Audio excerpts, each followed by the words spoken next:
Greetings from Panama. We've got exciting news in the Lovebird department today. We have been very excited about getting and then putting together this new double width Lovebird flight cage and mating cage.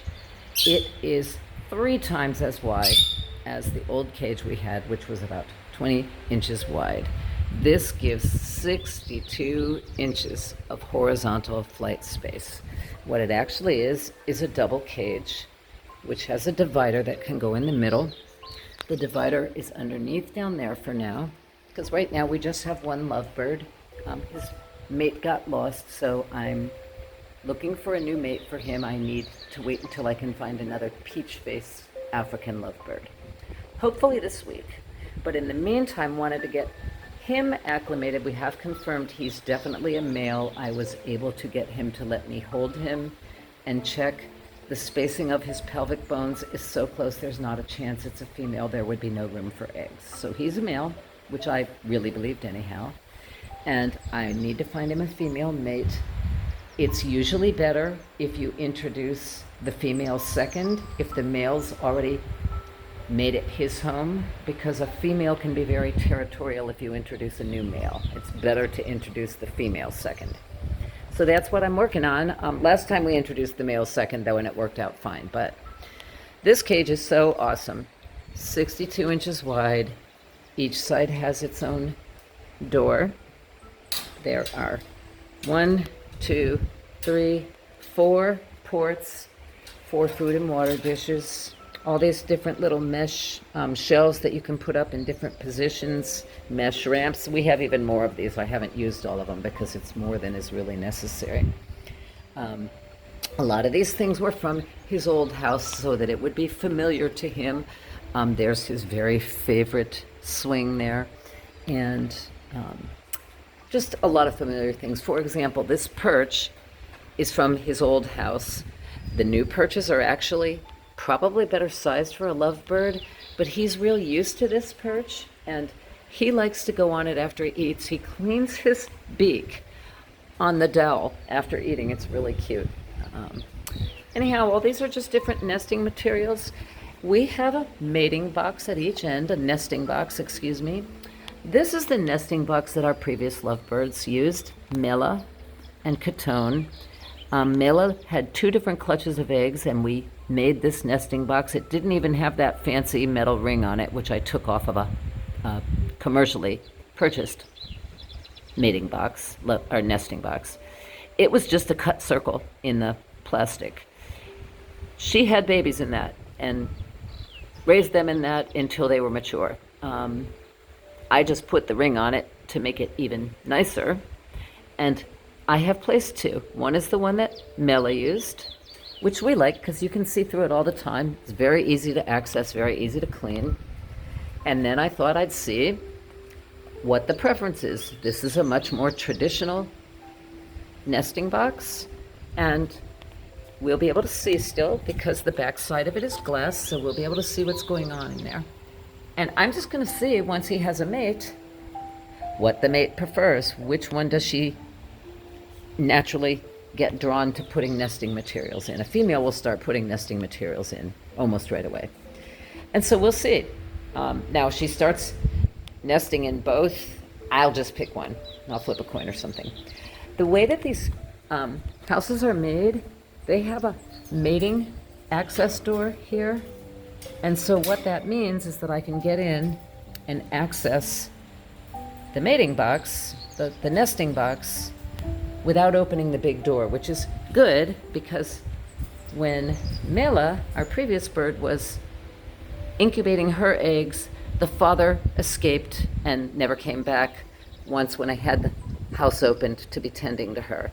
So it would really be better once there are eggs in a nesting box if I will move them up to the top shelf so I can access them from these nesting ports. I can just open that and reach in order to check on the eggs and make sure everything's doing okay.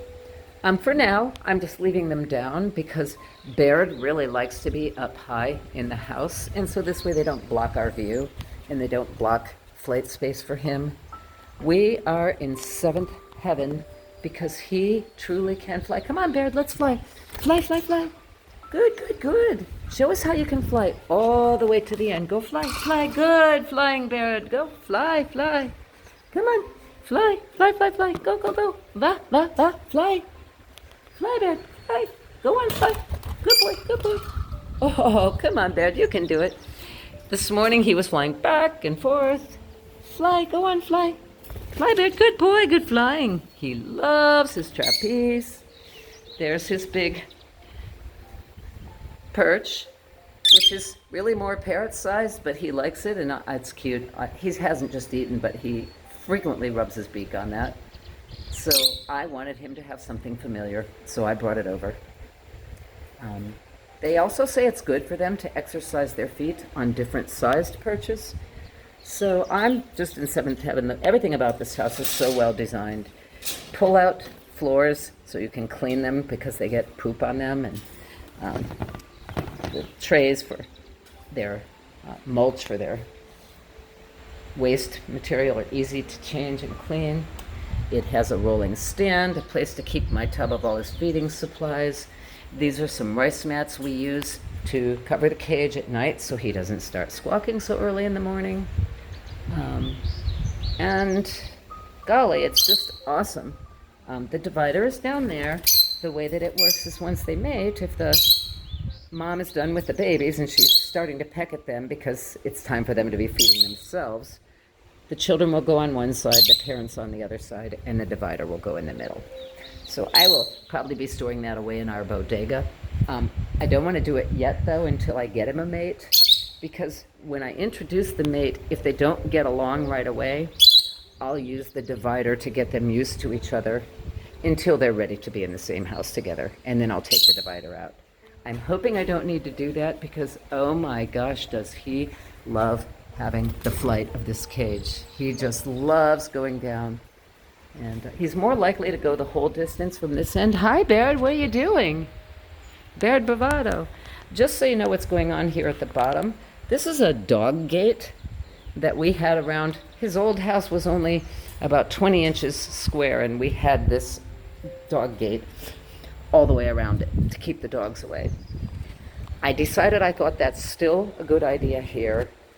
For one thing, this stand is not real super sturdy. And for another thing, we have 3 very rambunctious and fairly sizable dogs. 3 years old and going on 2 years old. And we don't want them jumping up on the birdhouse. They're pretty good about honoring the bird's space, but we didn't want to take a chance. This also really helps, especially with the towels, keep seed and mulch from flying out all over our porch. It contains it to a small space in here. The one thing that I will still do is I will be taking some black plastic mesh and closing up this space underneath, because we discovered in his old house that's how mice are getting in, and they're tunneling through the mulch in the waste area because food falls down in there. And that frightens lovebirds, and if they're scared, they won't mate. And so it's good to keep their nests up, and it's good to keep mice out. We did this on the last house, and the minute I put the plastic covering on, we had no more problem with mice getting in. Not once. And so I know it will work. Just waiting, I need to go get some black plastic that's big enough to go all the way around this. We have green from the last one, but I think I'm going to use black this time just so it blends in. Oh, you found your millet, have you? Yes, that's a very special treat. That is like chocolate to lovebirds. You know, they just love it, love it, love it, love it. Millet is their favorite treat.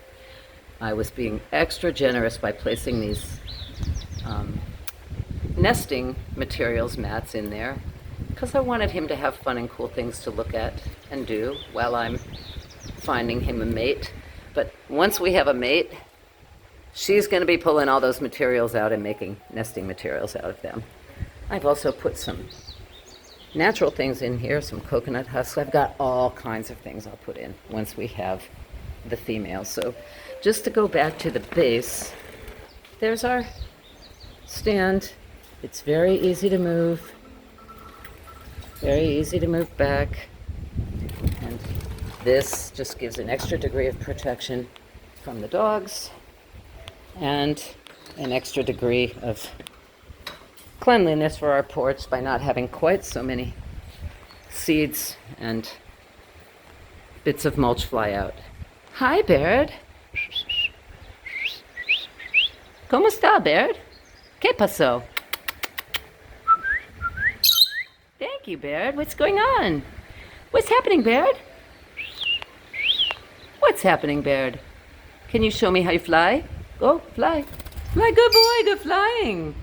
Yay, Baird. Yay, that was good flying. Can you show me again how you fly? Show me how you fly, Baird. Go fly. Go on, fly. He says, no, I'm going to climb down this time. There's so many good things to eat on the way. I love you, Baird. All right, wish us luck this week, actually tomorrow. All right, wish us luck this week, actually tomorrow. I'm going into the city, and if I'm lucky, I will be able to find a female peach-faced lovebird. If not, then we just got to be patient. In the back, you might see there's a iPad in the window. We call that Bird TV. It's in between our inside window and the bars, and we play this for him every day. It's instrumental music with birds. All videos on YouTube. We call it Bird TV, and it keeps him company.